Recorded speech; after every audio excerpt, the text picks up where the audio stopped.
환자분들이 정확하게 알고 있어야 되는 것은 무엇이냐면 근종은 크기에 따른 어떤 치료의 기준이 없다는 것입니다. 근종은 10cm가 돼도 증상이 없거나 임신을 방해하지 않으면 치료를 안 해도 됩니다. 하지만 1cm여도 파열이나 생리통이 생기거나 임신을 방해하면 치료를 해야 합니다.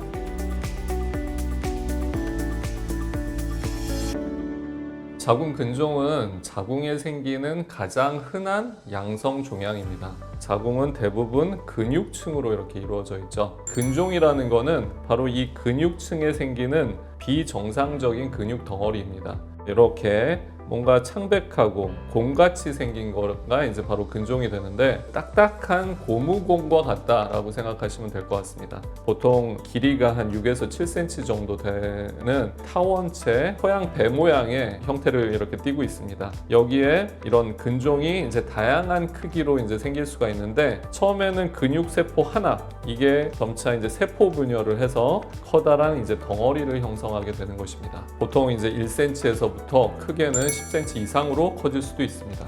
자궁 성근증도 자궁에 생기는 양성 종양 중에 굉장히 빈도가 높은 질환입니다. 근종과 비슷하다라고 이제 생각이 들기도 하지만 큰 차이가 있습니다. 이 빈 공간에 한 달에 걸쳐서 자궁 내막이라고 하는 아주 연한 조직이 차오르게 되는데 그게 가득 차면 한 달에 한 번씩 탈락되어 나오게 됩니다. 그게 바로 생리죠. 근데 이 내막 조직의 일부가 근육층으로 스며드는 질환이 바로 자궁 성근증입니다. 스며들어서 이 안에서 팽창을 하면서 점점점 자궁 근육층이 두꺼워지는 병이 자궁 성근증이 되겠습니다. 쉽게 얘기해서 자궁 근종은 근육 덩어리가 되겠고 자궁 성근증은 내막 덩어리가 되겠습니다. 어떤 질환이 생겼을 때 그 원인에 대해서 굉장히 이제 궁금증이 생기고 내가 뭘 잘못하진 않았을까라고 이제 자책을 하게 됩니다. 보통 이제 자궁 근종은 여성 호르몬, 즉 에스트로겐의 과도 분비 혹은 호르몬의 불균형에 의해서 생긴다고 합니다. 그럼 어떤 분들이 이제 여성 호르몬이 과도해지고 불균형이 생기는지 좀 살펴볼 필요가 있는데 제일 큰 요인은 아무래도 이제 유전적인 요인이 될 수 있겠습니다. 어머니나 이모가 이제 자궁 근종이나 성근증이 있었다면 그 딸 혹은 조카가 자궁 성근증 근종이 있을 확률이 아무래도 증가하게 됩니다. 하지만 자궁 근종 성근증은 성인 여성 2~3명에 1명 정도가 있기 때문에 매우 흔하기 때문에 모든 것을 유전적인 요인으로 찾기는 조금 한계가 있고 후천적인 요인들도 있을 수가 있는데 대표적인 게 이른 초경을 했을 경우에 아무래도 에스트로겐에 이제 노출되는 기간이 길게 되는 게 하나의 요인이 될 수가 있고 두 번째는 외부에서 섭취할 수 있는 어떤 여성 호르몬 예를 들어서 석류라든지 홍삼, 칡즙과 같은 이제 식물성 여성 호르몬이 많은 그런 음식들을 섭취했을 때 근종이 발생하고 성장을 할 수가 있겠습니다. 그리고 이제 현대 사회에 이제 대두되는 것이 바로 이제 환경 호르몬이 되겠습니다. 환경 호르몬은 인체에 들어오면 그것이 마치 여성 호르몬처럼 작용을 해서 근종이나 성근증을 발생시키거나 키울 수가 있게 되는 것입니다.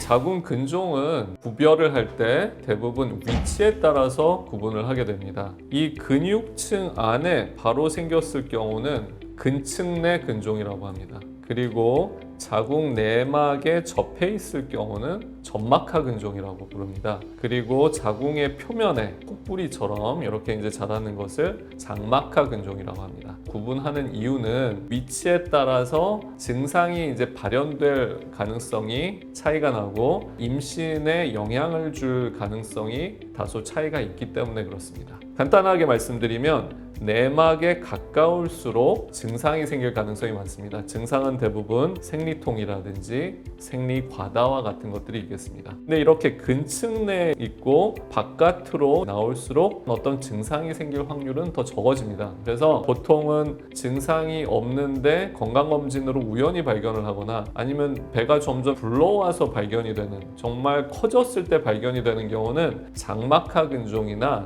근층내 근종인 경우가 많습니다. 크기가 작아도 점막하 근종일 경우에는 바로 증상이 나타나기 때문에 병원을 빨리 찾을 가능성이 많습니다. 성근증은 보통은 근육층의 어느 부분을 침범을 하는지에 따라서 구별을 하게 됩니다. 한쪽에만 근육층을 보면 보통은 좌우로 나눌 수도 있고 앞뒤로 나눌 수도 있는데 국소적으로 한쪽에만 이렇게 존재할 경우는 국소성 성근증이라고 부릅니다. 근데 그렇지 않고 전반적으로 다 내막 조직이 침범을 해서 전체적으로 자궁이 커지고 병이 생겼을 때는 미만성 성근증이라고 합니다. 그래서 보통은 성근증이 분포한 위치와 범위에 따라서 구별을 한다고 생각하시면 되겠습니다. 환자분들이 정확하게 알고 있어야 되는 것은 무엇이냐면 근종은 크기에 따른 어떤 치료의 기준이 없다는 것입니다. 근종은 10cm가 돼도 증상이 없거나 임신을 방해하지 않으면 치료를 안 해도 됩니다. 하지만 1cm여도 하혈이나 생리통이 생기거나 임신을 방해하면 치료를 해야 합니다. 즉, 근종의 치료 기준은 크기가 아니라 증상의 여부 혹은 난임을 유발하느냐가 되겠습니다. 우리가 자궁근종과 성근증이 무엇이고 어떻게 분류하느냐에 대해서 알아봤습니다. 다음 편에는 자궁근종과 성근증은 어떤 경우에 치료하는지 그리고 어떤 방법으로 치료하는지에 대해서 알아보도록 하겠습니다.